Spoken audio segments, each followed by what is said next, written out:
बिस्मिल्लाहिर्रहमानिर्रहीम। अस्सलाम वालेकुम। अल्लाह ताला आपको अपनी हिफ्ज़ व अमान में रखे। मैं हूँ आयशा और वेलकम करती हूँ आपको अपने यूट्यूब चैनल आयशा के किचन में।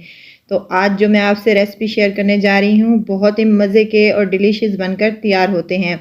शामी कबाब की रेसिपी।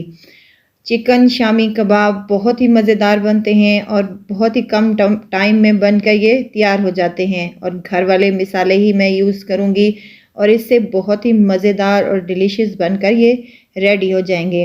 तो चलते हैं अपने किचन में और बनाते हैं ये मज़ेदार से शामी कबाब। यहाँ पर मैंने एक कढ़ाई ले ली थी, आप कुकर का भी इस्तेमाल कर सकती हैं। यहाँ पर मेरे पास 1 कप दाल थी भीगी हुई, जिसको मैंने 2 घंटे पहले भिगो कर रख दिया था। अब ये चिकन है मेरे पास बोनलेस है, ये तकरीबन 500 ग्राम के करीब है, ये मैंने इसमें शामिल कर दिया है। 2 प्याज है मीडियम साइज़ के, वो मैंने कट कर कर इसमें शामिल कर दिए हैं।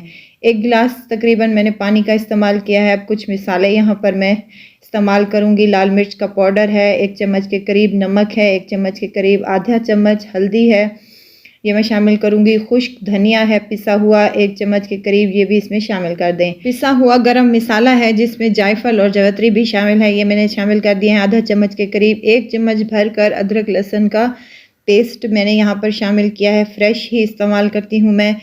तो तमाम चीज़ों को अच्छी तरीके से मिक्स कर लें और हाई फ्लेम पर इसको 15 से 20 मिनट तक पकने के लिए छोड़ दें। 15 से अगर आप कुकर में बना रही हैं तो 10 से 15 मिनट लगेंगे, लेकिन आप अगर कढ़ाई या पतीली वगैरह में बना रही हैं तो 20 से 25 मिनट भी लग सकते हैं। कवर लगा देंगे और इसको पकने के लिए छोड़ देंगे। दरमियान में से चेक करती रहें ताकि इसका पानी खुश्क ना हो जाए और ये नीचे से जल ना जाए। 15 से 20 मिनट के बाद हमने इसको चेक किया है तो माशाल्लाह से पानी अच्छा खासा खुश्क हो चुका है, चिकन भी गल चुकी है और दाल भी हमारी ज़बरदस्ती गल चुकी है। अब हमें ऐसे ही चाहिए, दाल बिल्कुल टेंडर हो चुकी है माशाल्लाह से। तो यहाँ इसका पानी हम खुश्क कर लेंगे और इसको ठंडा होने के लिए बाउल में कन्वर्ट कर लेंगे और इसको ठंडा होने के लिए काउंटर पर ही छोड़ देंगे। 15 से 20 मिनट लगेंगे या आधा घंटा लगेगा इसको ठंडे होने में।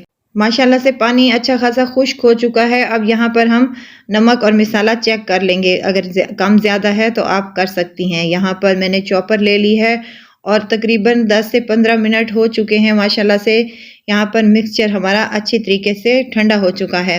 अब थोड़ा थोड़ा मिक्सचर इसमें डालती जाएं और इसको 1 से 2 दफ़ा चला लें ताकि ये अच्छी तरीके से पिस जाए और ये जो बोटियां हैं हमारी ये भी कीमे की शक्ल इख्तियार कर जाएं। इसको पीसते हुए 2 से 3 मिनट माशाल्लाह से लगेंगे और अच्छा खासा हमारा ये मिक्सचर बनकर रेडी हो जाएगा। अगर आपको मेरी वीडियो यहाँ पर अच्छी लग रही है तो लाइक करें, सब्सक्राइब करें और साथ में बेल आइकन के बटन को भी ज़रूर प्रेस कर दिया करें। हरा धनिया और हरी मिर्चें हैं मेरे पास 2 अदद के करीब, ये भी मैंने इसमें शामिल कर दी हैं। इससे बहुत ही अच्छा हमारे कबाबों में फ्लेवर आ जाएगा।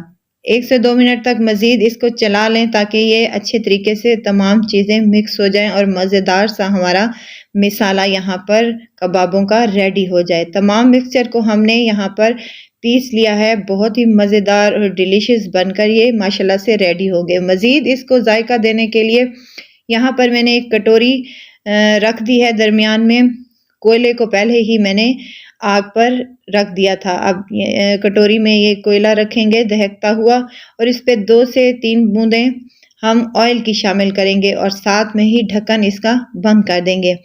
10 से 15 मिनट तक इसका ढक्कन ऐसे ही बंद करके रख देंगे ताकि इसमें स्मोकी फ्लेवर अच्छे तरीके से आ जाए। 10 से 15 मिनट के बाद खोलेंगे तो माशाल्लाह से जैसे ही खोला है तो स्मोकी टेस्ट इसका पूरे किचन में फैल चुका है। तमाम मिक्सचर को हम अच्छे तरीके से मिक्स कर लेंगे, बहुत ही मज़ेदार और डिलीशियस बनकर ये रेडी हो जाएंगे इंशाल्लाह। हाथ पर अब थोड़ा सा ऑयल लगाकर इसकी टिक्कियाँ बना लेंगे। आप जैसे चाहें मोटी बनाएं या छोटी बनाएं या जैसी पतली बनाएं, आपकी मर्जी है। तो यहाँ पर मैंने 2 चम्मच के करीब मिक्सचर उठाया है और हाथ की मदद से अच्छे तरीके से इसको बनाकर रख रही हूँ। अगर आपको मिक्सचर यहाँ पर थोड़ा सा नरम लगे तो आप टिक्कियाँ बनाकर इसको फ्रीज़र में 5 से 10 मिनट तक रख सकती हैं। तमाम टिक्कियाँ मैंने यहाँ पर रेडी कर ली हैं। अब पैन में मैंने ऑयल गरम करने के लिए रख दिया था। टिक्कियाँ हमारी यहाँ पर तमाम रेडी हैं। ऑयल को हम हल्का सा ही गरम करेंगे, तेज़ गरम नहीं करना। अब यहाँ पर 2 अंडे मैंने फेंट लिए थे और इसमें थोड़ा-सा नमक शामिल कर दिया था ताकि ये जो हमारे अंडे वाला मिक्सचर ऊपर से लगे टिक्की का तो ये फीका ना रहे। तो ऑयल माशाल्लाह से गरम हो चुका है। अब एक-एक करके तमाम टिक्कियाँ हम अंडे में डिप करते जाएँगे और यहाँ पैन में डालते जाएँगे। आपको नज़र आ रहा होगा कि हल्का सा ऑयल गरम है, तेज़ गरम होगा तो हमारा ये अंडा जो है ना जल जाएगा। अब 2 से 3 मिनट ही माशाल्लाह से लगेंगे, क्यों अंडा फ्राई ही करना है हमने क्योंकि टिक्कियों का मिक्सचर हमारा ऑलरेडी पका हुआ है। तो एक-एक करके तमाम को हम दूसरी साइड चेंज कर लेंगे तो माशाल्लाह से बहुत ही मज़ेदार और प्यारा सा हमारा गोल्डन कलर आ चुका है। लीजिए जनाब, तमाम हमने फ्राई कर लिए हैं। तो हमारे यहाँ पर रेडी हैं शामी कबाब। सिंपल तरीका है शामी कबाब बनाने का और बहुत ही मज़ेदार और डिलीशियस बनकर ये तैयार होते हैं। ज़रूर ट्राई कीजिएगा और मुझे दुआओं में ज़रूर याद रखिएगा। खुश रहें, खुशियाँ बाँटें। इजाज़त चाहती हूँ, फिर आऊँगी इंशाल्लाह नई और मज़ेदार चटपटी रेसिपी के साथ। अपना बहुत सारा ख़्याल रखिएगा। आयशा को दीजिए इजाज़त। अल्लाह हाफ़िज़।